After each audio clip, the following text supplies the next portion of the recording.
Hunting boots are a critical component of any successful hunt. Whether walking a short distance to your blind or trudging miles through rugged terrain, your feet are carrying the load. Without the right boots, you could give up early and lose out on that trophy just over the ridge. At Midway USA, we make selecting boots for your next hunt easier. With just a few clicks of a mouse, you can decide on what's important, like waterproofing, insulation, size, width, and savings. For just about everything for shooting, hunting, and the outdoors, check out MidwayUSA.com. Knives, machetes, saws, and shears, multi-tools, shovels, swords, axes, spears, hatchets, and tomahawks. If it cuts, snips, slices, or chops, Midway USA has it. Find great gift ideas in our huge selection of pocket knives and other everyday carry folding knives. Make a statement or create a family legacy with one of our top-of-the-line hunting knives. We've got a great selection of manual and electric sharpeners, too. For just about everything for the outdoors, check out MidwayUSA.com.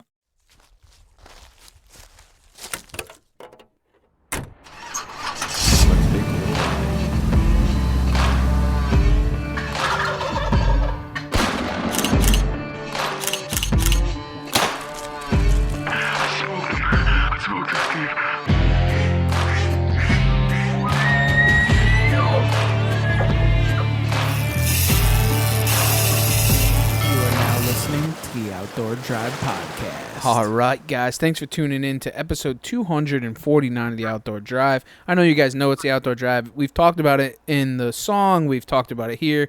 You guys clicked on the Outdoor Drive, so you guys are here with your good buddy. Oh, actually, yeah. East Coast Trev and Madman Mardik. What's up, dude? Hey. I guess I forgot. Hey. What are you talking about? Hey. Oh, what are you talking about?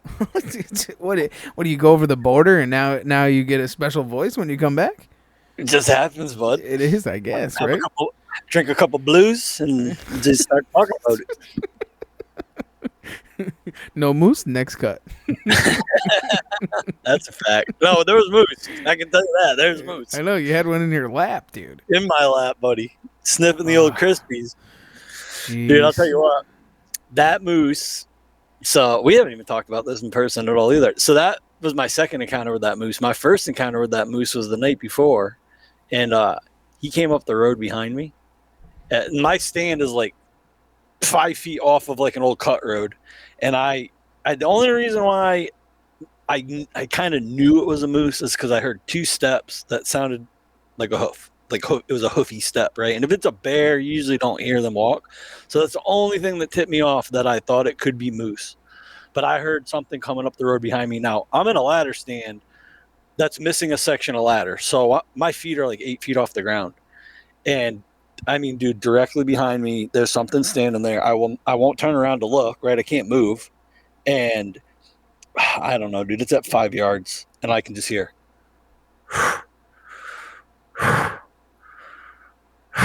And I'm like, oh my God, there's either a 400-pound black bear standing 5 yards behind me or there's a moose, and I don't know what it is, and I can't look. And it turned and walked into the woods. And I'm like, man, I really hope that was a moose. And then night two, the same thing happened.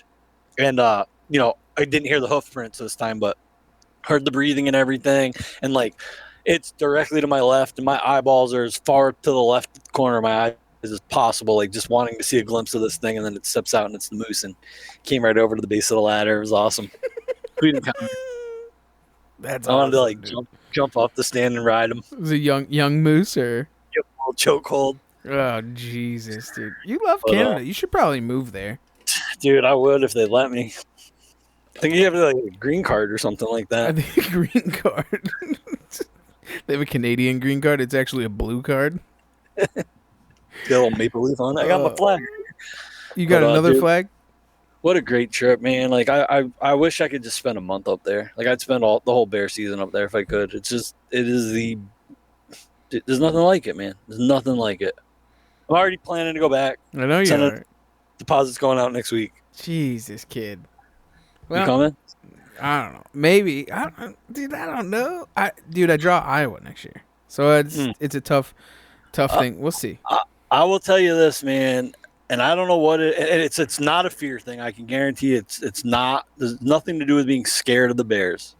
But when that bear steps out, man, I'm like a little kid again, man. Like I get fired up, man. Like the buck fever, whatever you want to call it, man. But the tree stand I was in was shaking. Like I could hear myself breathing. I'm like, They better check the straps on that one. yeah. And it's like, dude, it was a big sow, for a sow. It was a trophy sow. But dude, epic encounters. Just I was on a big bear, man, like a true giant, and you know me, I'm stubborn, I'm a holdout for it or whatever. But dude, at one point my watch went off and I'm like, what the hell is that? And I looked down and it was a warning saying that my beats per minute rose above 120 beats per minute while I had been inactive for more than 10 minutes. Like my watch thought I was stroking out in the tree stand. Like, dude, I'm not having a heart attack, I'm just hunting. Relax.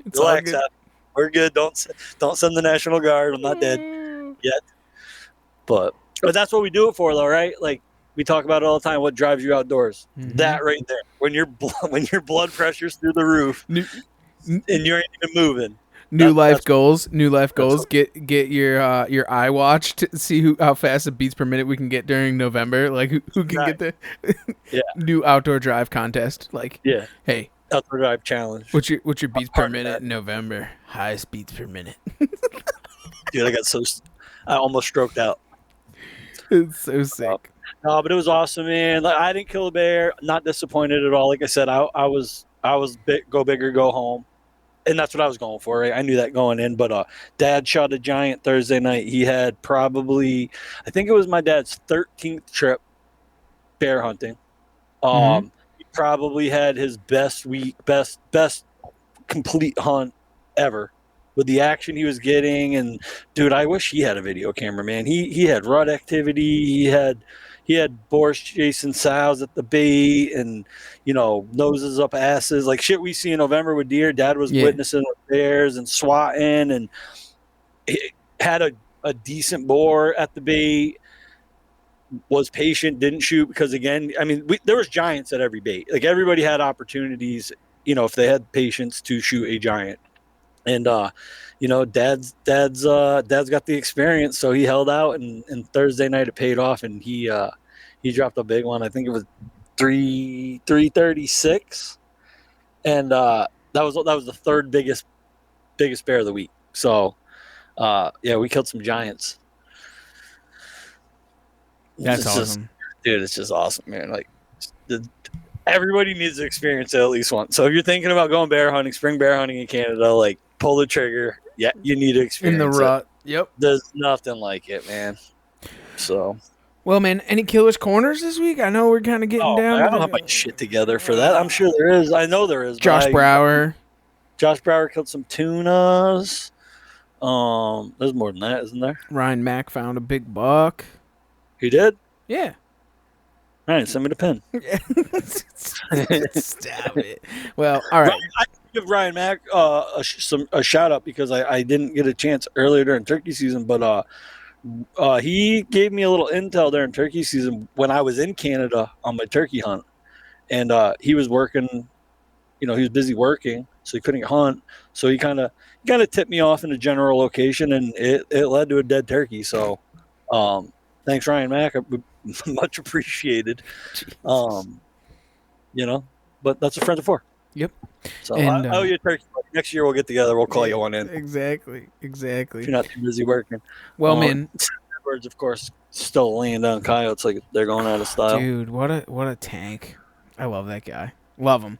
Well, man, let's get through the sponsors because I'm actually really excited about this podcast. It was such a great podcast. I know, dude, listen, great. Hats off to our boys of the Midwest, Working Class Bow Hunter. They actually just released a podcast today or yesterday with Michael Lee. So we decided that we had already had him scheduled. And we didn't copy or anything, but we had Michael Lee on. So this is a great podcast. Super cool, fun, great dude, like super pumped. And wait, because you're going to be in stitches by the end of it. We have a great time just kicking it back with them. But before we release on that, let's just go through the quick sponsors here and thank those that make this all possible. Title sponsored by Bowtech, Refuse to Follow. If you guys haven't already, go out and shoot them. We are actually fixing to put the last couple finishing touches on our bows. Work on those this week. We've been shooting them. I'm ready for some 3D or something. I don't know. We got to go do something cool. But go and check those guys out, bowtech.com. Huntworth Gear. Get more for less with Huntworth. We put that stuff through the winger. Early season's coming. Jeez, I got the hiccups right in the middle of sponsor time. That's never good. I know. Huntworth, huntworthgear.com. Fourth Arrow Arms. Fourth Arrow. Put it out. I'm not doing so good. Fourth Arrow Cameraarms.com. Nor'easter Game Calls. Get them in close. Hold on. That little. I forget what it's called. I'm trying to look it up now. That little bracket I bought from Fourth Arrow that mounts to the ladder stand. Yeah, dude, unreal. Really? It's amazing. Yeah, the only problem with it, not to knock it, I'm not buy it. It's worth it. But when you're in the tree stand and you're shaking like a leaf because there's a bear at 20 yards, the camera shakes a bit too. Oh, because the whole stand's shaking. Yeah, but dude, it was so awesome, man. Like every night I got up in the stand, it's like two little wing nuts. You just drop it on the side of the tree stand. You just tighten the two bolts by hand, and just drop the camera arm on that bracket, and you're in the game, dude. It was awesome. And you don't even need a camera arm. Well, I use the camera arm. The camera arm drops onto the bracket on the pin. Oh, that's super badass. I have some pictures of the whole setup. I'll get them up on Instagram this week, but. Yeah, dude, the thing's sweet. If you're a ladder stand hunter and you want to sell film, like definitely check that thing out because it is bad to the bone. Get on over to fourtharrowcameraarms.com. Nor'easter Game Calls, get them in close. Deer season's coming around the corner. If you want the best grunt tube on the market, Mark will twist you up something. I know there's always something really cool. I know Hunt Stock, if we're going to be at Hunt Stock, he will be there selling them and slinging them there so you can catch them up there. Latitude Outdoors, looks like they've been dropping some really cool stuff. Look at there was the color patch, different colored short run of the platforms and colors. The bow hanger over there, latitudeoutdoors.com. And then our man Saddies. If you want to kill something with tungsten, go and check out my man Saddies. Now it's time to roll some dogs. So go and check them out. Steve, you got anything else to add? I got to talk to Aaron if he's going to make some slugs. I need some Saddies slugs. Some Saddies slugs. Just glue a bunch of tungsten pellets together. And I got to talk to that guy. Yeah. Well, man, do you think that we should get on Michael Lee? You got what's up? No, we can get on with it. I was just gonna say it's scrape season, buddy. I got some cameras out. I know, dude. Scrapes in. I was gonna get more in on Juneteenth there, but it was hot, and I celebrated the holiday instead. But this weekend I got to get some more cameras out. But I'm getting some action already. I saw that, dude. I'm a little. You know what's funny is you guys all know that I'm petrified of snakes, right? So like, all the town pages, bro. Rattler snakes coming across the woods, like across the street, dude. They had a 4.5 footer in the town where I deer hunting come across the road, and I'm like, oh man, dude, that's all I've been thinking about, dude, is rattlesnakes. I'm gonna have to call Stevie to come and walk with me, dude. I'm afraid I'm gonna get bit by a rattlesnake. Need some Saddy snake loads. Saddy snake loads. You know what? That's what I might do. I might have to go and get like a judge. The pistol judge with a 410 in. Yeah, whatever. It's all good. All right, enough is enough. Let's get on Michael Lee. Siri. Is Michael Lee alive? Wait a second. I might not want to know the answer. Am I living my best life right now? I gotta turn this fan towards me. It's hotter than freaking Satan's armpit in here. Hold on. Welcome to Georgia. Yeah, right. It is 90 and 900 in hell today. So, I'll tell you what. Can I say hell on this podcast? Yeah, you can say anything you want on this podcast. Now, be careful. Be very careful.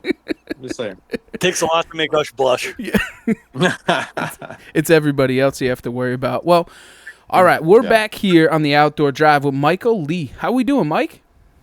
Good, guys. How are y'all? Good. I appreciate you jumping on with us. I know it's hot down there, but it's hot here too. So you probably hear an AC in the background. It's like index of like 105. I feel as if you brought that nice warm weather up here to the north. Yeah, I mean, I wanted to make sure y'all got my full hunting camp experience on this podcast. Like we said before we hopped on here, I've been filling some protein feeders today, and they were 95 degrees and 100% humidity. So I only took 3 showers before the podcast, so it's cool. And then another one when you walk to the couch from the shower, right? Yeah, I mean, I'll probably do another when I get through, just in case. But I got this old trusty floor fan kicking over here, blowing some AC, man. This house was built in like the 1950s, so I won't. I mean, I'm probably breathing asbestos while I'm doing this and dying a little bit. But my watch will tell me if I do. But with that being said, it's warm. Old house, bad insulation, but it's hunting camp, man, and that's what's like. These guys right here, that's what it's all about. Having a good time and shooting some good deer. Putting in the good time here. It's June 20th, and you're down there in camp putting out protein feeders and everything else. Yeah, I mean, typical social media hate that I get all the time. Like, oh, somebody, put you in that stand and that deer walked out what time they said they were going to walk out, and you on a guided hunt and all this stuff. Well, in this case, I'm the guide. Like, 100%. I do the work. And when you see us hunting in Georgia, 99.9% of the time, that's our property, our work, our sweat, our blood.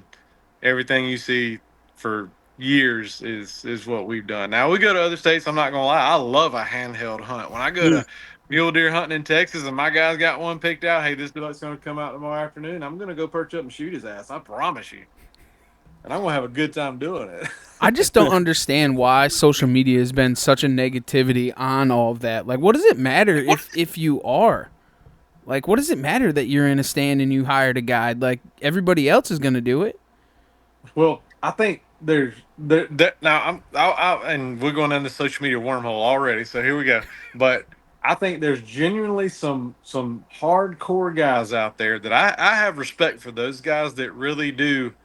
Like, they won't hunt over a feeder, they won't hunt over a food plot, and I mean, they play cowboys and Indians with the deer, and kill big deer. Good for you, man. Like, I have mad respect for the guys that do that, but I don't do that because I don't have to. Like, I mean, when Georgia here, we can hunt over feeders, we can plant food plots, we can sit in shooting houses with a rifle. I'm all about having fun, man. I don't have anything to prove to anybody. Like these are like that's Kevin does Backwoods Life with me. That's his buck right here. That's my buck right there. That's a Georgia deer. That's an Alabama deer. Those are fine bucks. Um, we killed them how we hunt, okay? And that might be a food plot with a shooting house on it, or it might be a ladder stand in the woods with the feeder out there. I mean, it's all perfectly legal. We're having fun doing it. We're loving the outdoors. We're introducing more people to it, friends and family and kids, and we're having a good time. That's what these haters need to concentrate on, is doing something to pass that tradition on. Like, however they hunt, good, bad, or ugly, or if we agree with it, disagree with it, they need to be worrying about the future of our sport. Get more people out there. Take a kid, take your buddy, let them shoot a doe, whatever, just to help, on the management side. Just get people in the outdoors instead of sitting behind the keyboard and hating on what you guys do and what I do, and how, I shot a deer in a food plot, so I'm a piece of crap. I killed a turkey, not that where that deer's at, but behind our house back here. I A few years ago, like, one of my best gobblers I've ever killed. I worked him off the roost. He gobbled. He flew down in this food plot, and he came running down the food plot, left some hens to come to the decoys. And I shot this turkey with my 20 gauge. Just had a great time. Me and my dad are hunting together. Like, it's a on video memory forever. And I got so much hate for shooting a turkey in a food plot. Come on. Over decoys. And I use decoys on top of that. That's my point, is, like, screw those people. Like, I don't care. Like, you're not going to upset me. I'm not going to lose 1 minute of sleep that you're mad at me how that hunt went down. I 100% legal. I 100%, did that on my own. I didn't have a guide. I scouted. I knew where that turkey was. Had trail camera pictures of him. I knew he was in there. So I went and hunted him, and he gobbled and strutted like a man, died like a man. So here we are. You know what I mean? Just that, I don't understand the people that they're either so jealous or they have nothing better to do in life but to sit behind a keyboard or on their phone and just be miserable with their life to hate other people. That's just the way it is. And it's kind of crazy because one of the things that I've realized in 7-8 years of doing this whole social media content creation, podcast, whatever, a lot of the hate comes from local people. And I don't know if it's like because they tried and they can't do it, or they're afraid to do it, or whatever the case may be. And it's upsetting because it's like, I had one time this dude was like, who are you to have a podcast? And it's like, I'm nobody, bro. Like, you want to have a podcast, man, you want to pay the money, do it, market, social media, whatever, then go ahead and do it, man. But don't hate on me because I'm doing it. Like, how are you going to tell me that I'm a piece of shit because I have a podcast? Like, what does it matter? Like, what does it bother you? Like, I don't know. It's disgusting. You're not hurting anybody with your life, what you're doing.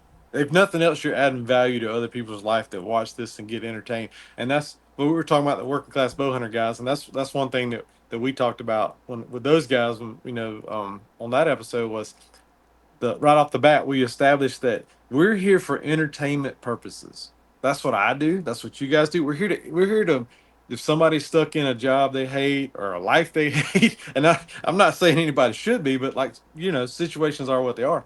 But if you can watch what we do, listen to you guys, listen to this podcast, watch this podcast right now, and it take your mind off of that mortgage payment, or have an illness in the family or whatever, let you escape from reality for a little while, be entertained, maybe laugh a little bit, cut up with us, enjoy what we do. That's what we do, man. Like we're here to help. We're not here to bring anybody down. We're here to add value. Whether you learn something from us or not, I don't know. I mean, I'm probably the worst role model in this world, in the totality of things, just because I'm just that. I mean, I don't care. But at the end of the day, I do appreciate the people that take value in the stuff that you guys. Fishing like a local isn't just about catching fish. It's about connecting with the environment and the people who call it home. It's about hearing the stories and traditions that have been passed down for generations and sharing unforgettable moments with the people you meet along the way. Fishing like a local is having an experience that stays with you forever. And with Fishing Booker, you can experience it too, no matter where you are. Discover your next adventure on Fishing Booker. Midway USA brand product designers have one straightforward goal: develop high-quality, technically sound products and deliver them to customers at reasonable prices. If you are immersed in the shooting sports industry and pay close attention to every single detail, you know our products are built right and stand up to everyday use. Who has shooting mats and range bag systems to hunting clothing and just about everything for the outdoors? Log on and shop 24/7 with super fast shipping. MidwayUSA.com. Create and put out, and we put out. But to piggyback what you said, local people, I will say this about people in the South down here we're at. It's the other way here. I get more compliments from people in the South because they'll come up to me and say, man, I love to watch you guys hunt like in Georgia and stuff because you hunt like we do. Like we do the same thing. Like we hunt the same style, hunt the same areas. We get that a lot. So, but yeah, I mean, I'm not a Midwest guy.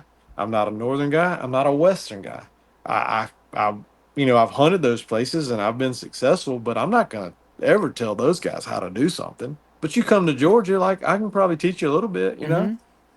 No, I totally agree with you. And that's one of the things, like, I just, when you're in your own space, like, guys can take from, not that anyone's going to come to the North and no one's going to go to the South. Where do everyone want to go? They want to go to the Midwest, right? Like, so I mean, we're in no help there. But if you're going to travel to one of those places, like we like to travel hunt, you like to travel hunt, and we could teach you a little bit of things of where we come from and how we can kind of transcribe that into what you're doing in those places when you go there. But it's just the hatred, man. I don't understand it, where guys like us in the podcast, we have X amount of people that watch us, listen to us, talk to us, ask us questions just like they probably do to you, and people will take that. But like, what have those haters done, or those keyboard warriors done for the we'll call it quote unquote the industry, or to anybody else who's trying to learn? Like, social media has become such a batting cage where they just beat on each other one after one after one. Like, somebody asks a question, if you're newer at turkey hunting and you're like,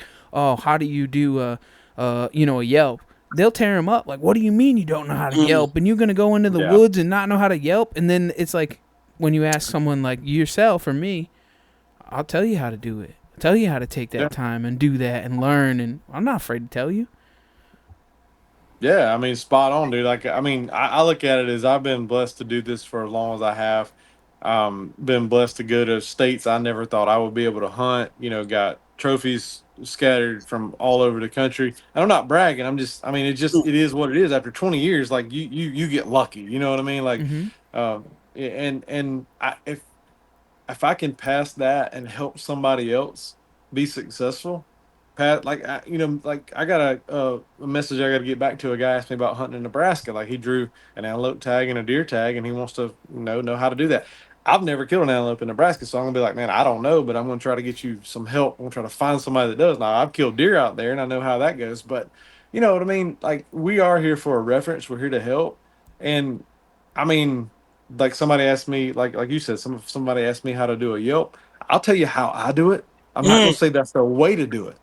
I'm gonna tell you how I do it, and I get lucky. I mean, I've caught in a fair amount of turkeys over the years, but at the same time, I'll at least get you pointed in the right direction, and hopefully you'll take whatever you learn from you guys or me, and you'll be better than us. Like you'll hone it right. even better, Yeah, and you can pass that on to somebody else.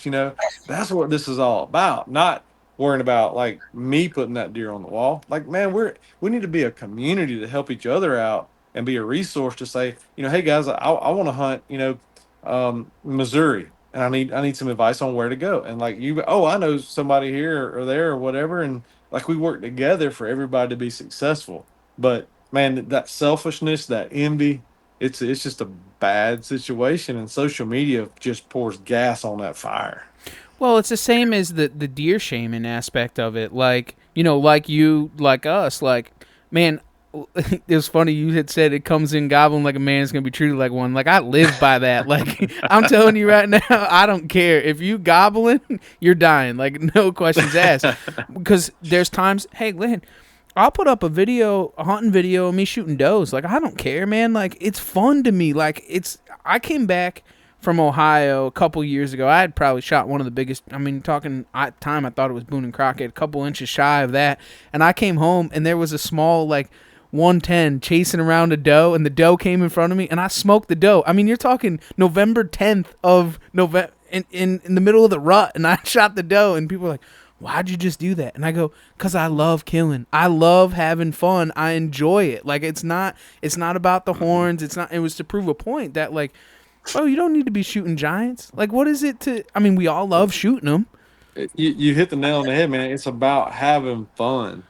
And I told somebody this, like, it's been a long time ago. I was sitting in a blind in Kansas one day, and Jared Lott, he's a realtor over here now. He was big into filming a bunch of people back then, and Jared and I were sitting together. He was filming me in Kansas, and we just got talking about being in the industry for a while, and he's like, man, like, how do you do it, and what's your mindset? And I had like an aha moment out there in the woods that day, because I mean, back when we first started, it was like pressure, pressure, pressure to shoot something, like get it on film, and because you have to make episodes and you have to keep everybody happy, you have to do this, you have to do that. And that day in Kansas, dude, I said, you know what, man? Sitting here with you right now, I've just kind of realized I don't care anymore. I said, if I'm not going to have fun, I'm quitting. Like the mm, day I go and I'm like, this is miserable, I'm quitting. I don't care where I'm at in life, success level, anything. I was like, if I'm not having fun in the outdoors and hunting and fishing and doing what I really core love to do, like I was when I was a little kid, I said, I'm going to quit. And then I was sitting that blind that day, and I was like, man, I don't even care if I kill a deer on this trip anymore. Like I was just at peace, man. Like I don't even know. It just came over me, and like me and him, like we really broke down a little bit in that blind, And he was like, man, I get it. Like I feel what you're saying. And dude, it wasn't 15 minutes later, a freaking mature buck walked out, and I drilled him. And since that day, I have just not really. I care and I work at it, but I don't let it get to me anymore. I just go out. I accept it. What happens is good, bad, or ugly. And dude, I've been 100 times more successful with that mentality. To like, if I kill a turkey today, I'm supposed to kill a turkey today. I kill yeah. a deer today. I'm supposed to kill a deer today.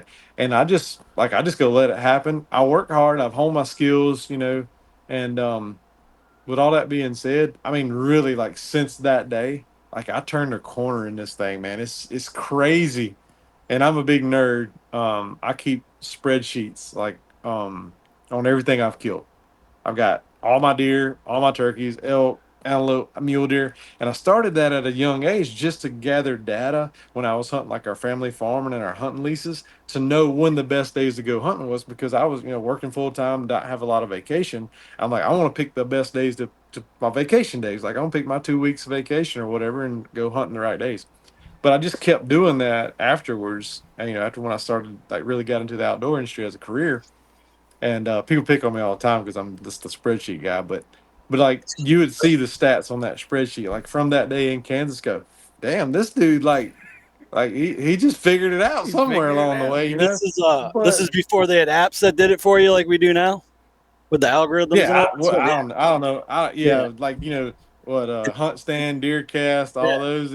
Yeah, man, this is like we were like chisel and stone. You know what I mean? Yeah. Back when I first started hunting. It's just Yeah. so funny to like look how far we've come in such a short amount of time because like I can remember being a kid and like I mean you can buy maps now but like I used to like go on like this website and you could like print out this like little portion of a map and I'd print Yeah. out like 20 of them and I'm like cutting Yeah. them out taping them together to make my own Yep. map and like drawing on it in pen and it's like dude that was not long ago and now I just open up my phone and my map's right there and I'm dropping pins on my map and I was like dude it wasn't long ago like times were tough man I had maps scotch taped together with a with a ballpoint pen I'm with you, man. yeah Same way. Like we would piece together hunting club maps just to mark where our stands were, so yeah people could look and say, "Okay, I know where yeah that's at." and then you're It's arguing funny you oh that brought. ain't where it's at it's over here I'm like I'm telling you Yeah, it's right here no, no, dude, it's on the other side of that piece of tape. I oh swear, you it's got not. the map upside Yeah, down turn it around dude, that creek. Now that line's not there. Like that's not really a river. Yeah, yeah no it's but there it's but just dried up but it's funny you brought that up about the apps though, because Jordan Brake he films for me a bunch, and I mean we'd have a ball together the last couple of years since he started with me, but he's got on his app he's got pins everywhere we kill, and so like he's got stuff like scattered all across I forgot how many confirmed kills we had together. I mean it's kind of a stupid amount in a couple of years, but like especially turkeys. We've killed more turkeys than a butterball factory. But it's like we like especially like in Georgia and Florida because that's where we always kick off, and then we go to Texas. And so he's like, man, I got to zoom in really tight to move like where see where all these pins are. But yeah, I mean we didn't even think about stuff like that, 5 years ago or so. I mean there wasn't an app for all this stuff. And yeah, I mean, spreadsheet stuff because that's just my comfort zone is to hop in Excel and be able to sort stuff and do averages and all that. But it's crazy though when you really look at if you keep up with data like that, especially I've been doing that since I was a teenager, so that's a good What- 30 years of data to pull out. I mean, I've actually got I killed my first deer in like 1988. You guys probably weren't born, No, but I was yeah, two yeah, two years good later. job, man. Oh, 2 years. guys. I was out there Yeah, that's what I'm saying. what are some of your key data points? Like what do you like wind direction, temperature? What are some other things that you key in on? Um, well, really, man, in here, in Georgia where I started with that data, and then I've kind of gone all across the country. It's really about isolating the state and the day. Like Mm, literally, I've hmm got a day, and I'm not gonna say because I don't want to tell everybody my secrets in Georgia, but I've got a date in Georgia that I've killed more deer on that one day than any other like months on some of them combined. Like it's crazy how when you really look at if you spend the time in the woods, especially in the same area, like when it overlaps, you're like, dude, that is the dates. Which down here where we're at, like weather has 1,000% Yeah. effect on what goes on. Like if it's November 23rd, which is usually a good time to be in the woods, and it's hot, it's gonna suck. Mm. But if it's November 23rd and it's, the high's like 65 that day, it's going to be crazy. Oh, So there's a if it's lot of 65 variables in November there. 23rd here. I'm crying. Well, exactly. But like down here, man, you're loving life, man.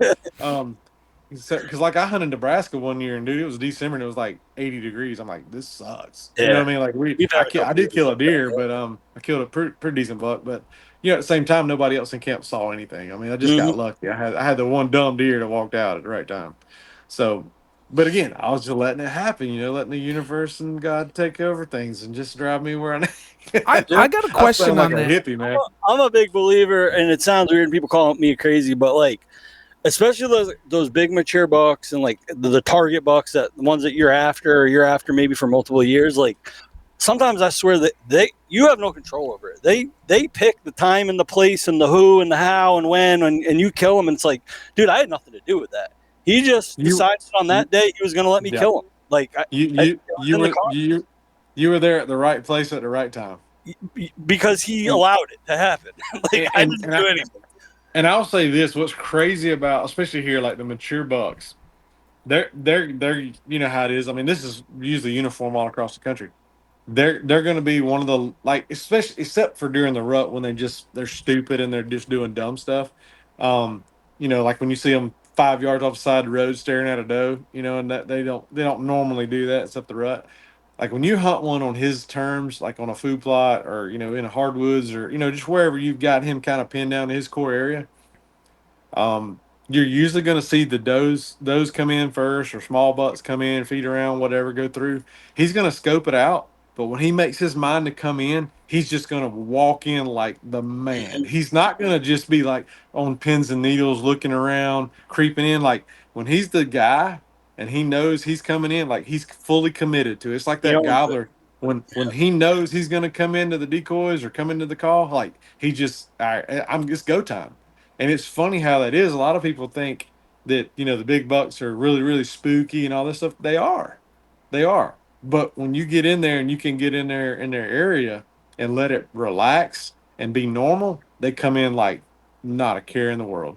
A doe will freak out 20 times worse, mature doe, than a mature buck coming in most of the time. Well, and even when he's walking in, he don't even care. He'll just stomp his way in, and he don't have a care in the world. Like he's the biggest boy Right. on the turf. He don't care. Yeah. Mm-hmm. I do have a question for you, and talking about like letting the universe take it over and whatnot. Like one of the things that I think a lot of people get tied up in, like as us as we'll call it, influencers, right, or guys that Yeah. have TV shows, whatever. One of the Yeah. things I feel, and I got sucked into this hole too, where like you go out to hunt, and it's really all about like getting it on film, and you get lost away from what you're actually out there for. And there's that like you had that we'll call it the come to God moment where like it just snaps, and it's like you got to have a good time, and when it happens, but it takes a Yeah. little bit of time before you get there and you realize it, because you do you're so focused on that, you know what I'm saying? Yeah, you're right. I mean, you're enthralled, if you will, in what you do, and you're trying to be successful at what you do. And I get that. I mean, like anything in this outdoor industry is a grind. It's a hustle. I mean, you have. I don't care what anybody says, and even people that look outside looking in and think, like Waddell, the Juries, Lee and Tiffany, like people that are the names that everybody knows. Um, they still had to work. I mean, it's not like it was just, yeah, some people had it easier than others, but I've also been in that trench for so long where you've got to work for it, right? And I grew up in a big, sports background, and I was a firm believer, like if I worked hard enough and got my skills to the level, then I could be the guy on the field that got the starting job. That was my mentality. And that's why, and coming into hunting industry, I'm like, yeah, if I work hard, we create good video, we kill some deer and some turkeys and have a good time, and we put out a great product, we can compete at the top level. um and all this isn't a competition. I mean, it's just putting out a great product and making great relationships with companies, and being able to do what you do. And I learned really quick that you can be the best out there, and if you don't know the right people and make the right relationships, none of it matters. So nobody's going to just look at you and be like, you're the best ball player on the field because of your talent level. They're just going to look at, okay, what can you do? Like, what can you do for me? Mm-hmm. Right. But back to what you were saying, as soon as you just kind of let that be and say, you know what, I'm going to go out there and do the best I can. I'm going to put out the best product I can. I'm going to be me. I'm going to be true to myself. and not try to keep up with everybody else, not worry about what everybody else is doing, not try to be the biggest podcast in the world, not try to be the biggest YouTube channel in the world, not try to be the biggest person on TV. You just go out there and have fun, Mhm. and that shows in what you do. People will gravitate towards you, and the success will come. The fun will come. And it's not about, I mean, I never in my ever in my life thought anybody would walk up to me and be like, "Man, I watch you all the time.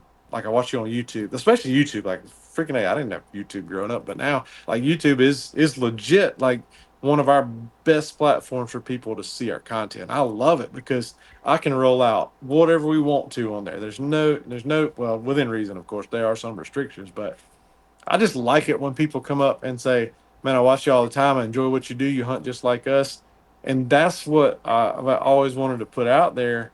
Never ever wanted acknowledgement. You know what I mean? I never Mm-hmm. wanted anybody to say, "Hey man, will you take a picture with us?" Because that ain't me, bro. Like you hang out with me for 5 minutes, like, hey man, I'll go get you a beer. Right. I'm not, I'm not. I don't want nothing from nobody. Like I just want to be around good people, have a good time, and honestly, to have some good bourbon from time to time. Yeah. That's really all I want in life, man. Which is pretty So simple. It's but exactly. I love hunting camp. Like I love, and it Mm. ain't even about the hunting. It's just about being at the hunting camp, hanging out, making memories, laughing and cutting up, sitting around a campfire, having a couple beverages, grilling a steak, throwing some backstrap on the grill. Like So how much hot? that's that. It was that. It's inside joke. Oh, So, I guess. my Yeah, buddy let's go Tyler's outside and listening. talk I had about to throw it in there for him. it. But yeah, man. I mean, you're right. Though. Over time, you know, you kind of figure these things out. Like you said, you got to kind of learn who you are through this process, what you're good at, and the the humbling thing about this industry is you can go out there and think like you're awesome, but if Mm. nobody else likes you, it is what it is, man. Right. Like I'm sorry, but And that's anything, not to sound like a hater, but if you sniff that out a mile away, like it's so obvious, Yeah. and you're only gonna last so long if you want to go with that persona, you know what I mean? So like, you can't go wrong Yeah. being just be yourself.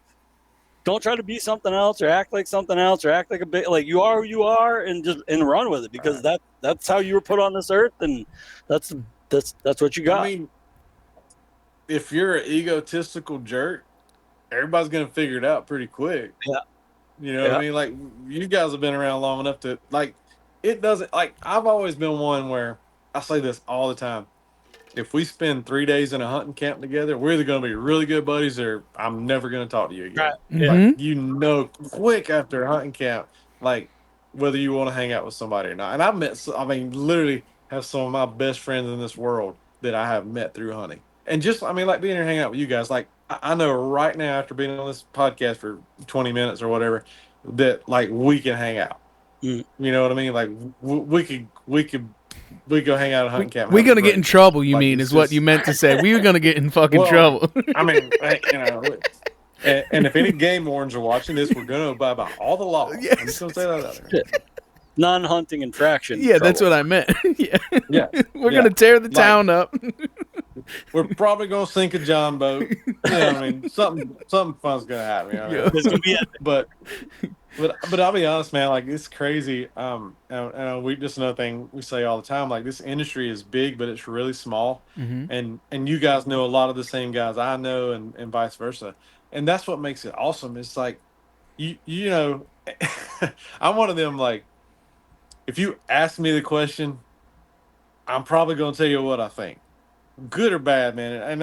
And I get that from my that's just my lineage, man. My Mm-hmm. grandmother was that way.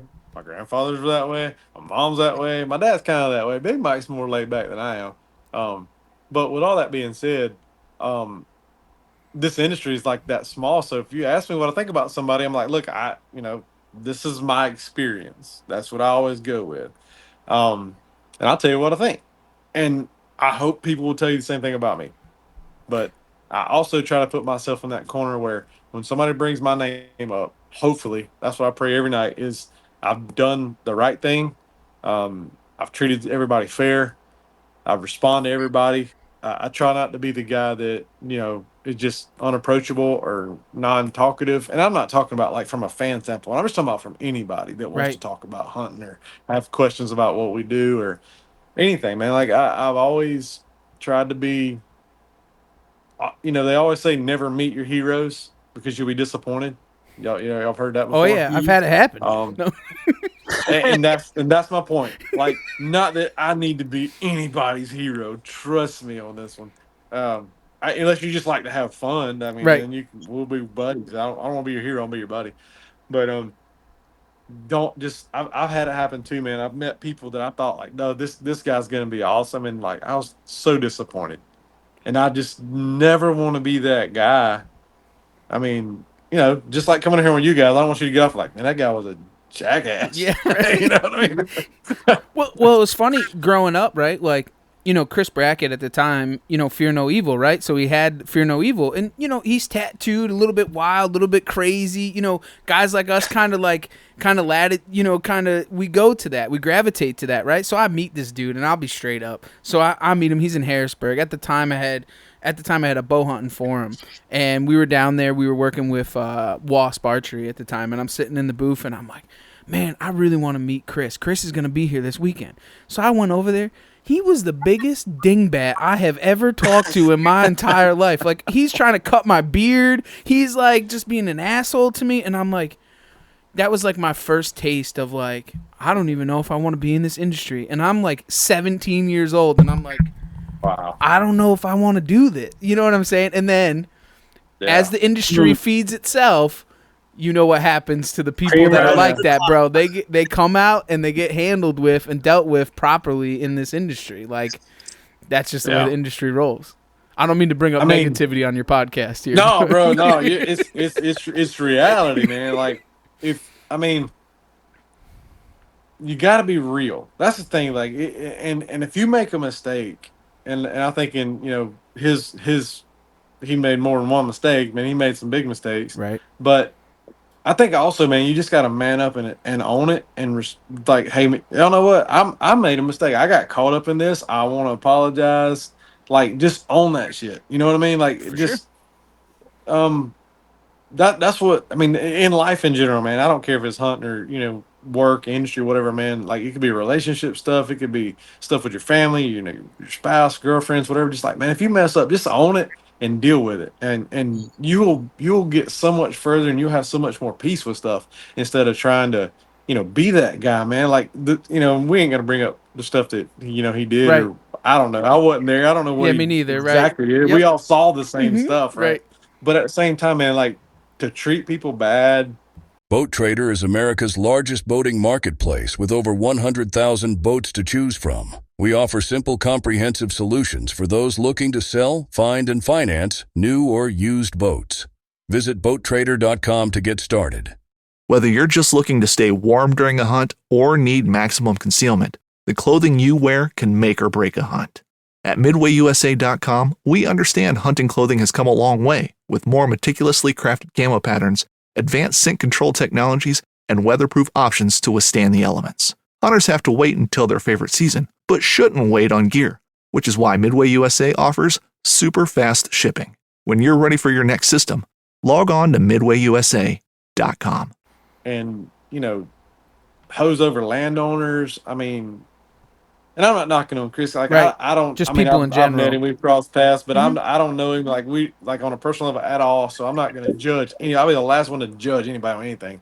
But at the same time, you see what you see that comes forward.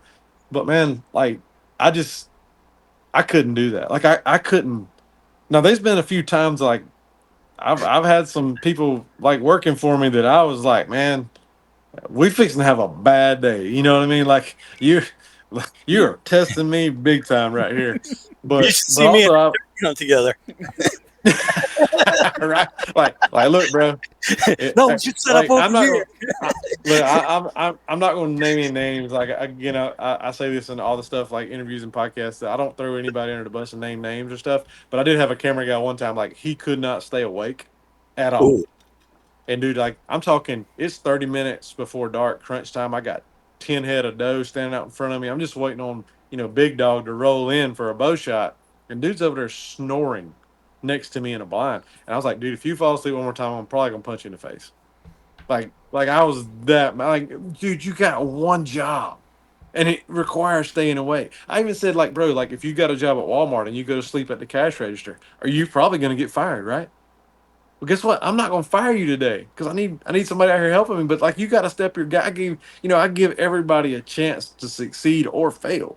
But at the same time, like my patience is tested, but I'm not gonna go that whole bracket route on somebody Yeah, on video, man. Like we all kind of have those moments, and and stuff that we're doing in life. But you know, I, it's like being the it goes boy. back to like, Oh, go ahead. yeah, yeah. No, No, I I was gonna said. say just treat everybody the way you want to be treated. That's simple as that. I mean, if you're working at Burger King or McDonald's and you got to put cheese on the cheeseburger and you don't put cheese on the cheeseburger, you no longer have a job. I mean, it's pretty simple. It's cut and dry. You're there to film. Pretty Like, much. Yeah. I mean, I camera don't guy, think you your get the your same job's burger. yeah. I mean, there honestly, y'all, I'm not gonna lie. There's some days I just wish that's all I had to do is put cheese on cheeseburgers. Like that would be a great job some days. You know what I mean? Like just yeah. What y'all gonna do today, man? I'm fixing to get this old Whopper and I'm gonna slap that cheese on top and I'm gonna wrap it up and send it down the line. I'm gonna smile. I ain't gotta worry about nothing. it, especially in doing this, right? Like you having a TV show, bro. It's 24 Yeah. hours a day, 7 days a week. It don't end. Yeah. It don't stop. They don't It no. This phone does not cut off, bro. because you're always on the hustle. You're always on the game. You're always working with people, talking with people, going to shows, doing this, doing that, recording, working, doing reviews. Out, you know what I'm saying? I mean, it's just always something, and it Yeah. never ends, man. And it's a tough grind, and it's not even that, but like your life in general, your personal life takes probably a big time toll. You know what I'm saying? Like we all been there. We been there where instead of going to drink with your buddies on Friday night, you're going to bed fixing because you got to get up and run trail cameras in the morning and make review videos. Like that's life. Yeah, and that's I mean it's a blessing and a curse. It's a blessing that we get to do what we do, and I love it, man. I really do. I love everybody we work with. I love being just like a guest on you guys' podcast, man. I mean, I love doing this stuff. I love talking about it, meeting new people. But what people don't realize, just like you said, I mean, there are days where, hey, man, what are y'all doing this weekend? Man, I'm gone. Or next week, y'all want to go on this trip? Like, and that goes back to what I was thinking about. When you first started saying that, missing out at home, you got to have an amazing a person at home. Like my wife is awesome. She loves to hunt too, which I'm so thankful for that. She loves deer hunting more than anything. Likes being out there sitting in the stand. Um, but without like how it is, man, being on the road and you call home and you're getting nut kicked on this hunt and you just need somebody to be like, hey, it's gonna be all right. Just keep good luck tomorrow. You'll get them tomorrow. Mm-hmm. And it gets you through a lot of stuff that I think mentally you wouldn't normally be able to do. And, for the young guys out there that are, not married and they're like 21, 22 years old, full of piss and vinegar, man, go at it hard. I'm just telling you right now. Because when you settle down, it makes life a lot harder, Mm-hmm. and we don't have any kids. We've been married over 20 years, and it just one of the things that just wasn't in the cards. It wasn't a really choice we made. We just got down the road, and me doing what I do, I was like, it wouldn't be fair, to Mm-hmm. I would have to make a choice. Not that I would have, had a problem with that, but it just wasn't, I didn't want to leave her at home with a kid while I'm off hunting all the time, and stuff like that. So it's all God's plan, man. And it all works out. But just having that, you do when you dedicate yourself to this industry and you really want to make a run at it where you can scratch a few dollars together, go on a few hunts, have a good time. You'll meet great people. Be prepared to not have a lot of money, especially in the beginning, because you're gonna be broke. You're gonna probably be out of pocket money for years, like we were. Um, but man, when it turns that corner, it's pretty cool. Like it's really a blessing to be able to 20 years doing this. That's a tough haul, man. 20 years is I mean, there's days that, we're 6-7 years into this, and there's days I wake up and I'm like, why in the world am I still doing this? Like, I want to close this thing down tomorrow. Like, why am I doing this? Like, it's a lot. You know what I'm saying? And then you know what happens, and I think that the big kick in the ass is, bro, you get one text message or one dude writes something on your Instagram. We have one dude, I'll tell you right now, Ken. That boy, I'm telling you right now, he shoots a turkey and he's got both of our numbers, and he texts to both of us in a group text, man, you should see this gobbler I shot, or this is this buck that I found or shot, or this is that shed that I found. And that shit just keeps me going. Or we're at a show and he brings us a blueberry muffin. And it's like, yo, I ain't nobody. I'm just a normal dude. And I really am. And you just inspired me to keep on going. Just as if you know what I'm saying, where that revolving door goes.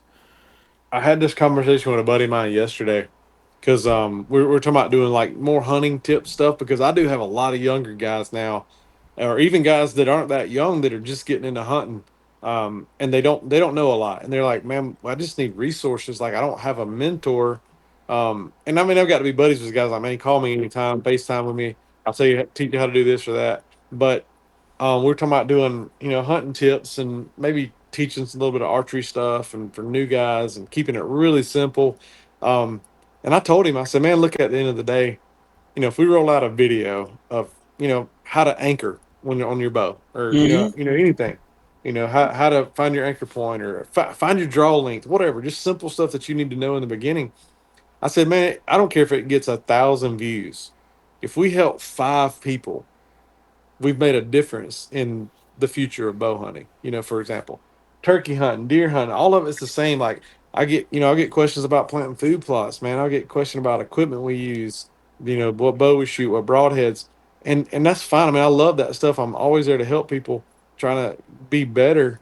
Um, but that's what makes it worth it. That somebody will look to you as, hey man, I kind of look up to you. I kind of dig what you're doing, and I want to learn from you, because that's, again, it goes back to the haters out there, man. Like, use that energy to be positive and make this thing go forward. I mean, my dad had me hunting since I could walk, and without him teaching me, I mean, I learned from my mistakes, but I also got to learn from his mistakes and him telling me what to do and what not to do. And having that mentor out there, whether it's you watching YouTube videos now because you don't have anybody, and maybe you guys and me, we can help those people, or it's literally having, a father or grandfather, aunt, uncle, cousin, wife, whatever, I don't care, somebody to help you out. That's invaluable in your learning curve in the outdoors. And like me, like growing up, my dad didn't turkey hunt at all, and I got into it. Just, I bought a mouse call one day at a dang trade show when I was probably 15 or 16, and I was like, I don't know, I've never turkey hunted before. Let me see if I can use this thing. So, a lot of people learn on a box call Famous or a straight last words. call. I learned on a mouse call. You know what's that? Famous last words. Let me give this a try. Yeah, and here we are. Might as well just check into rehab now, buddy. You're done. Yeah, crazier than a sprayed roach on turkey hunting. Right? And but like, I learned how to call on a mouth call was the first thing I learned. Mm-hmm. So I'm like, then everybody's like, well, dude, you took the hardest route possible. Yes. Yeah, and they're probably educated half the turkeys in Georgia going, what in the hell is this guy doing? Like, he don't even sound like a turkey. And I learned from so many mistakes. But I learned all that on my own, and actually I called in the first turkey my dad ever killed. And actually, I think I called in 2 for him before I ever killed one in my life. I killed one. I called in. My first one I ever called in was for my cousin, and then the next 2 was for my dad before I ever killed a turkey myself. But I was probably 20, 21 years old, but trust me, they have paid the price since then. but at the same time, man, like, that's what makes it fun. Like, that's why I've gotten to the point now. I know I'm rambling off about stuff. It's all good. That's what it's for. I've gotten to the point now where I don't even like to hunt by myself anymore. Like, it's not fun to me to hunt like, I get bored by myself. I'm sitting there like, okay, if a deer walks out or I got a turkey and I kill it, yeah, I have fun doing it. But I don't have anybody to share that with now, because I mean, we've been videoing so long and having, camera guys or whoever, like, my dad, my wife, somebody hunting with me. like I just want to share it with people now. Like I think that's why I like duck hunting so much. Is like we got 5, 10 guys in a duck blind just busting stuff when it Mm-hmm. flies over, and everybody high fiving after. Like that was fun. Um, I love turkey hunting with somebody. Like I can't tell y'all how many doubles we've killed turkey hunting. Because me and my dad have killed a ton together. And some of my real close buddies. I mean, dude, I even had one of my buddies, Chris Cooper, that lives in Tennessee. We were in Texas one year. Dude, we killed 4 one morning together. Like, just I mean, I don't know anybody that's killed 4 in like 15 minutes. It's like bam, bam, bam, bam. Like, dude, we're shooting doves or turkeys. I mean, but it's fun that way to me. Like, um, I don't know how to describe it. It's just like I love sharing it with somebody and sitting in the blind. And I think the reason is like I get bored pretty easy. That's why I can't read books because I can't stay focused on it. But I'm a visual person, and like so if we're sitting in a deer stand together, and we're not seeing much. Like I got somebody to bullcrap with. Mm-hmm. I mean that's the fun part to me. So anyway, I know I just No, went off on no, but going back way off left field. on what I was saying before, like just leaving your ego at the door, man, and enjoying the hunt Yeah. because like we all get tied up with that camera thing, and I did that myself. Steve, we've done it where like it's all about getting the film and stuff. And I'll tell you what, man, this turkey season after I killed my first turkey 21 years ago with my father in the state of Maine, and we were here, and I brought my dad on opening day. I put it all aside. I grabbed the camera, and I said, I'm going to bring you out hunting. He shot it like, we call them Super Jakes. They just get like a 6-inch beard, right? And Oh, yeah. I called this bird in. It's gobbling. He ends up shooting it with his crossbow. And we get down there, and he's like, it's only a Jaker. And I said, Dad, I don't even think you know the memories that it just made. Like, who cares? Like, I got it on film. We did it together. Like, I was in tears, and he's like, why are you crying? I said, you don't even know what this has done to me. Like, my ego was left at the door, and I'm hunting with my dad. Like, and it's not about me and what I was doing. You know what I'm saying? Like, because you get tied up in that stuff, and it's... Well, and that's one thing, like, we've done this for a long time now. Like, opening day of turkey season, me and my dad, we always hunt together. The opening weekend, really. And we started hunting opening weekend in Florida and Georgia together now. So it's gotten a lot of carnage. But, but with that being said, man, like, we have, I'm not bragging. We just, we do good in the turkey woods, and we've killed tons of turkeys together, and like that's our thing. Like everybody knows, even my buddies, like, hey, it's opening. Never mind, I'm not even going to ask you to do that. Like I know you're going. You and your dad are going to go. I'm like, yep, that's Me what's and going to Dad happen. are Me and going Dad, hunting. we're going to go dust some turkeys, and we have an awesome time doing it. We had, dude, I can't like most. I would say, I'll just throw a number out there. Out of the last 10 seasons, 8 seasons we've doubled on opening day, something like that, Wow. or like he shoots one in the morning, or I shoot one in the morning, then he shoots one afternoon, I shoot one afternoon. Like opening day, we've killed a bunch of turkeys together, but that's what it's all about. Going back to hunting, man, like sharing that with somebody that you want to be out there with, dad, brother, best friend, wife. I don't care if you take your dog hunting with you. Like, have fun with somebody, Right. just enjoy it out there. But what you're talking about with your dad, I mean, that's so awesome to go out there and do that. And like you said, like it'll never, nobody will ever understand how much that means to you except you. Right. Yeah, and No, nobody will ever get it. we get tied up, and I tell this story a couple of times, and Steve's probably sick and tired of hearing it. But this year, November 7th, I was chasing a big buck. I had missed him, whatever, and a couple of days prior, and I'm hunting this big buck. I had already seen him at like 50 yards. I'm like, he's gonna circle around. My dad calls me or texts me. He's like, two down, and I'm like. I text him back. I go, Dad, it's November 7th. There's a 15-degree change in the temperature. I'm not getting out of my deer stand to help you drag deer. And I was doing an interview with the camera, and I started to tell the story. And I got emotional. And I'm like, what in the fuck am I doing in this deer stand? I just closed the camera, I packed it all up. I got down. I called my dad. I'm on my way. Where are you at? Because there's a November 7th out there that I'm going to want my dad to call me, and he's not going to be able to.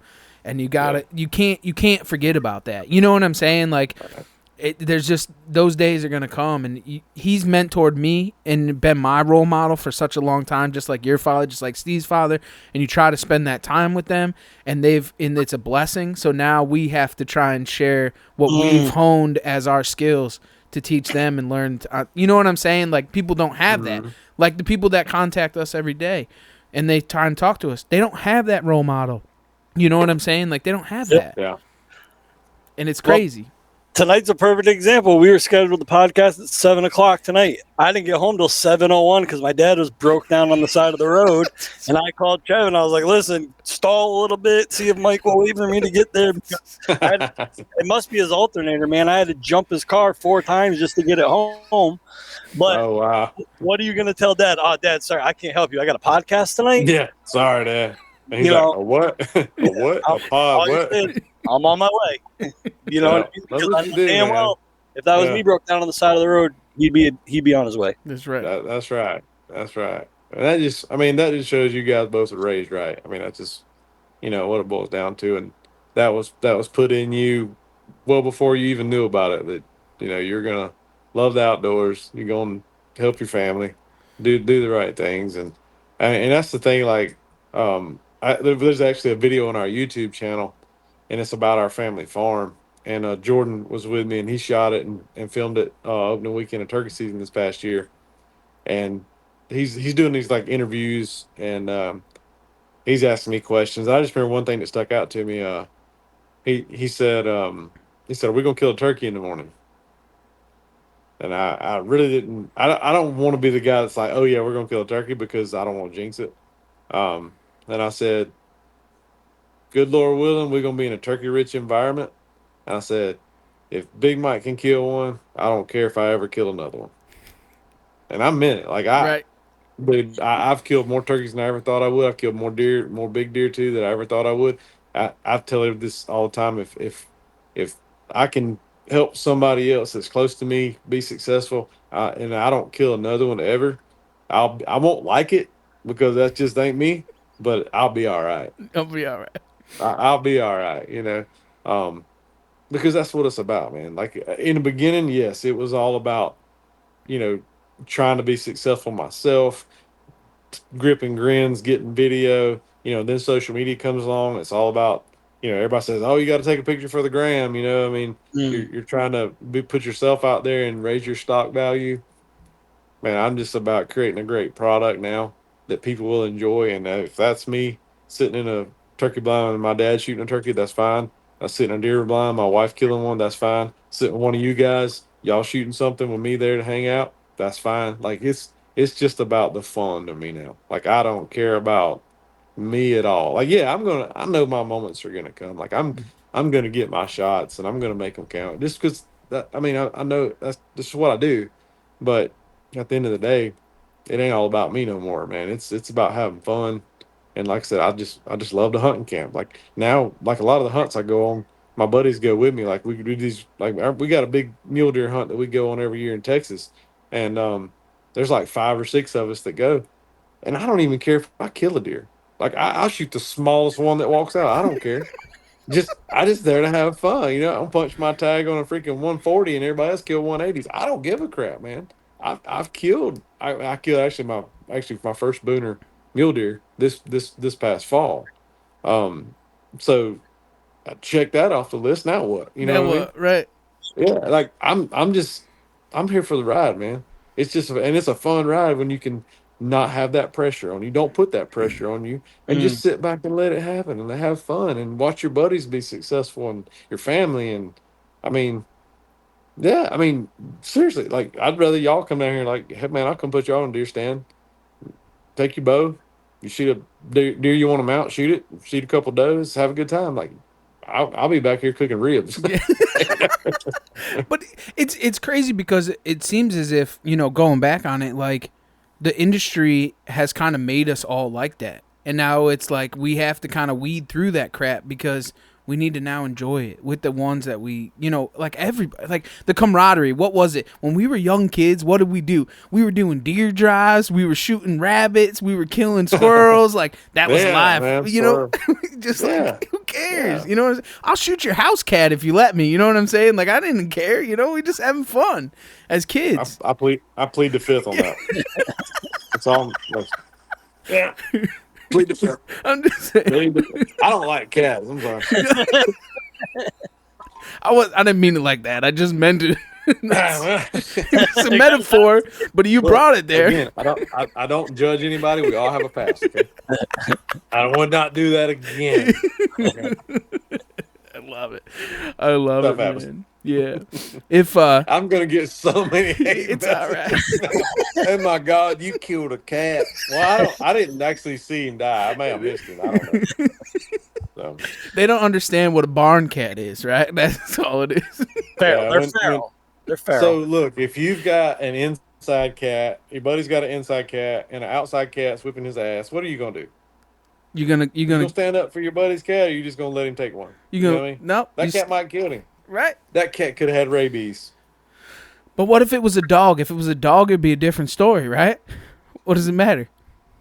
Yeah, I probably wouldn't have shot a dog. No. All right, enough is enough. Anyway, We're incriminating ourselves y'all, at this point. No, Like I'm just kidding. this is a fictional story. This is. Okay, Yeah. it's not real. Just throwing that out there. Not real. I made that up just for the sake of this podcast. Yo, calm down. Okay.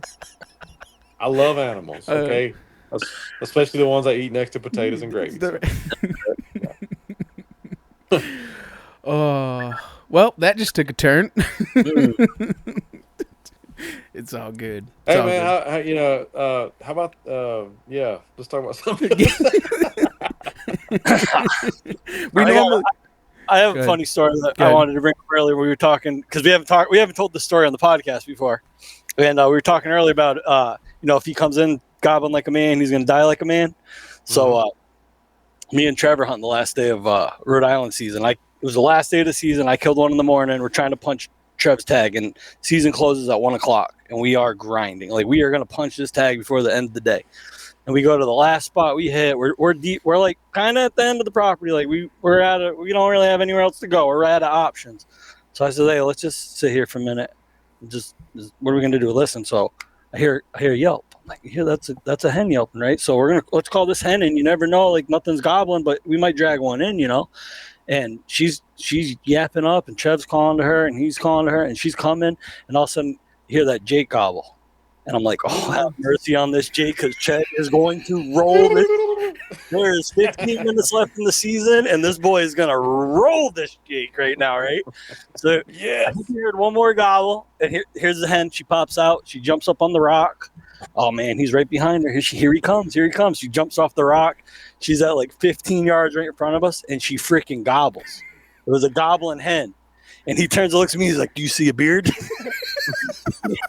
And I'm like, I'm telling you, if that hen had a hair, he was going to shoot that. Dude, that's crazy. Yep.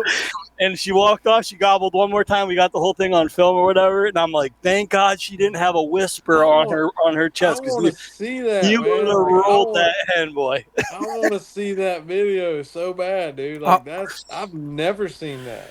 So that's the second time that I've seen that out of a turkey. Honestly, I didn't believe it the first time, and it was in the fall. I had a whole flock of them come in, and there was 2 or 3 of them strutting, and I'm like, what in the world is that? And I'm like, oh, that's a turkey. And they start coming towards me, and they were hens, and they were kind of like just getting territorial around each other, and one of them goes, and I'm like, no way, dude. And when this one did it 15 feet from us, and I'm like, that was crazy. She identified. I've had hens come in like and strut around the decoys and beat up the decoys and like full fanned out like a gobbler. And I mean, but I've never heard one gobble. That's awesome, dude. Like that's like I want to share that video. Like just roll it out. Like that would be awesome to see, especially. I mean, I don't know anybody that's ever seen that. Yeah, so I got a hold of a couple of buddies of mine. One of them's actually a turkey biologist, and I was like, hey, what's the deal with this? And he's like, probably 1 in 1,000, and especially to get it on film. He said it's incredible. He goes, I have one video of them gobbling, He goes, but I'll share it with you so you can see it. It's cool. It's cool to see her come in and she gobbles. Dude, the first time she let out the air, I think she just had it all stored in her. She was wicked loud. It was like, I was like, we couldn't see her yet. So as she's coming in the first, I'm like, you swear to God, that's a Jake. That's a Jake gobble. The second two were a little bit weaker, but man, I thought she was gonna roll that Jake. Is that one of them Pride Month turkeys? Yeah, I mean, LGBTQ plus minus something squared turkeys, like yeah. She's got her pronouns confused. That's for sure. Yeah, well, can we say she? I don't even know. Can we use pronouns in turkeys now? Them, that, they. They whatever? have to. I don't know. It, them, they. I'm not really sure how it goes. They have maybe to. Maybe it's a he, she, it. I don't know. It has to identify on its own. We can't identify for it. It's got to identify on its own. It definitely identified as a gobbler. Yeah. I think you should have shot it. Yeah. I mean, it was identifying as a gobbler. We had physical evidence that it was definitely identifying. Thank you. And so I'd show that to the game warden and be like, yeah, look, it gobbled, therefore it is a gobbler. It came in like a man and it got treated like one. That's exactly. It was post-op. She had her beard removed. That's what it was. It was one of them transitional turkeys. Yeah. That's what it was. It was just crazy. It was crazy. Craziest thing That's ever, wild, man. Because I mean, like here in Georgia, like we have bearded hens that have, I mean, ropes on them. Like on trail camera, I've got one that I mean, it's a 10-inch thick ass beard. Really? Like, I'm just going like, what? Wait, nope, that's a hen. And I mean, just a freaking. I'm like, why can we not shoot? They're not legal to shoot in Georgia. You cannot shoot them in Georgia. Cannot shoot them in Georgia. The way it's written in Connecticut is bearded. Yeah. So bearded hen you can shoot legally. Yeah, Georgia has to be a male turkey. Male. Yeah. See, that's I shot one 4, 5, 6 years ago on film. She had a 9.5-inch beard on her, and I started doing research on it. And they say that they don't really get that big. I mean, they're straggly. This one's got a pretty big beard on it, actually, probably the biggest I've ever seen. And they say that they don't get very long, and very like. This one does. This one got. You would think it. I'll tell you what. I got one on trail camera right now. It is. I'm like, I show it to my buddies and they're like, "Dang, that's a big good gobbler." I'm like, "That's a hen." They're like, "What? Really?" I mean, freaking one like.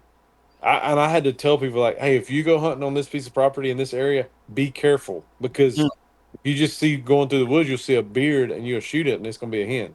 Like it's a big one, dude. That's wild. Because most of them have little pencils, 6-inch pencil beards, but this one is like 10 inches, like 2 or 3 fingers. Like if she starts gobbling, she's really gonna test your patience.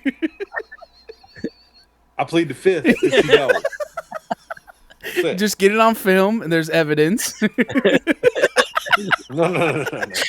Be fighting with the cameraman over that one. Yeah. No. I'm like, hey, bro, give me 5 right here. Give me 5. Take a nap. Yeah. No. Hey man, is that a deer over there? Oh, you need some B-roll. Yeah. Yeah, turn every look, man. Let me hold that battery in your camera right quick. Nah, honestly, I've been in states like Florida is one. I think Nebraska too. Like you can shoot bearded hens, and I've had them out there. It just don't excite me, man. I'm all about the gobble. Well, not in your case the gobble, but like the I want to see them put on a show. I get hate from people from hunting over decoys sometimes. Not all the time, but I love watching them beat the crap out of a decoy. And I agree. It gets me excited, man, because we've made that happen. Like I've called that bird in to at least where he sees the decoys, or set up in the right spot to have him come in and see the decoys. Hell, I earned the right to watch the show and reap the benefits. Yeah, and that was so. I had the one I ended up shooting is I wanted one to mount with another tom turkey, right? So I had seen him on my farm. We had gone in there, hunted that bird, couldn't make it happen. I go on some public land down the road, and I'm in there calling, and I start cutting in there, and I'm waiting for a gobble to come back, and I just hear cut, cut, cut, cut, cut, cut, cut, cut. And I'm like, oh, let's just sit down. We'll get some good B-roll. We'll call this thing right in. So she starts coming on in. She gets to about 15 yards, and I'm sitting next to my buddy, and he's like, don't do it. And I'm like, what?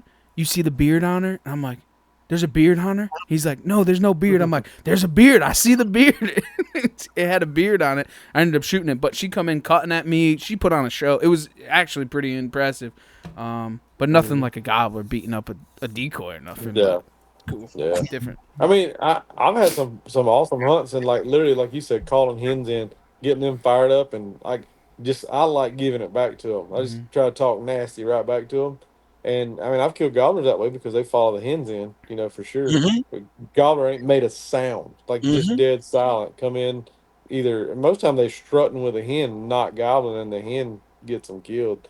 And that's fun to me too, because I mean, you still did your thing, man. You still had to work that hen in, No, So, absolutely. yeah, I mean, I don't know. I just love it all, man. It's just a lot of fun. Just out there doing it all. Mike, I'm going to give you one last question before we cut this thing loose. We've been going at it for a little bit. I know you want to get out of the heat, go take another shower. We kind of got you worked up over there. But we want to know, Michael Lee, what drives you outdoors? What's that? What drives you outdoors? Not a truck. A side by side. Yeah. No. Man, really, I just like being out there doing it all. Like, it's not like we've talked about through this podcast. It's not about pulling the trigger as much as I really enjoy being out there doing the work, filling feeders, planting food plots, hanging out with my buddies, taking people, sitting and standing with people. I mean, that's really why I love the outdoors, is just getting out there and being outside, running trail cameras, like seeing what you can do with that little piece of dirt you got. I mean, I don't care if you've got 25 acres or 25,000 acres.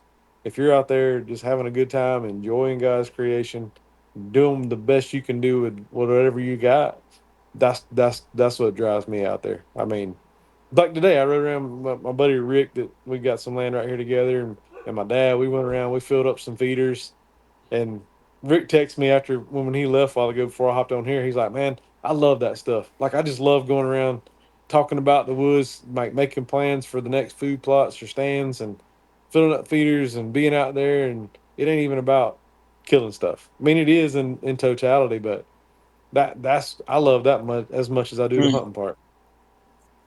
No, that's so true. It's The process. We talked about it the whole entire podcast. Honestly, what really drives us all out there? Because Yeah. I don't know. It's a That's tricky question. No, it's all like but man, I think like the three of us have that common passion, man. Like everything, we've said, I think we all share and overlap.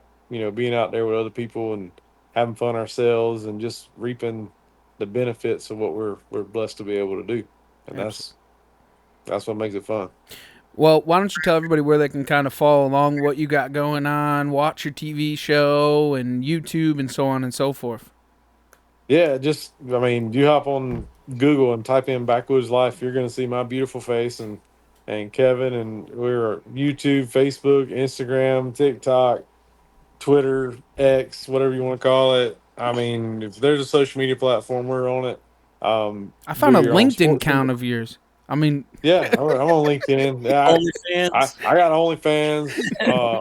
Actually, I got only not fans. I mean, I got all of it. So, but the OnlyFans costs you a little bit. Like it's like 99 cents a month. So, that's not bad. That's not bad. It's only a coffee. Nah, I mean, yeah, you pay per inch, but it's cool. But no, I do not have an OnlyFans. Let me clear that up real quick. But yeah, I mean, just we're out there all over the place, and we're on Sportsman Channel Tuesday nights, 10 p.m. Eastern time. You can watch us there every Tuesday night throughout the year. If you're up in Canada and you watch this for some reason, we're on Sportsman Channel Canada. We're on Hunt Channel. On your apps on TV, we're all over the place. Just freaking find Backwoods Life and hit play. That's all there is to it. Watch our stuff.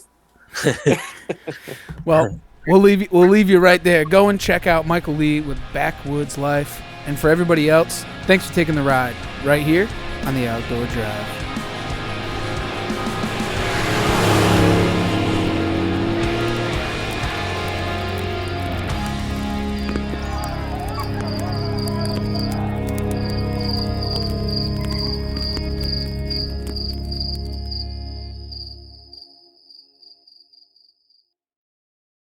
Whether you're just looking to stay warm during a hunt or need maximum concealment, the clothing you wear can make or break a hunt.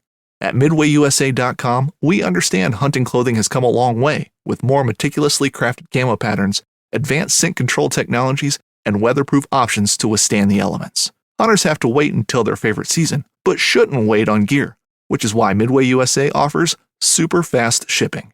When you're ready for your next system, log on to MidwayUSA.com.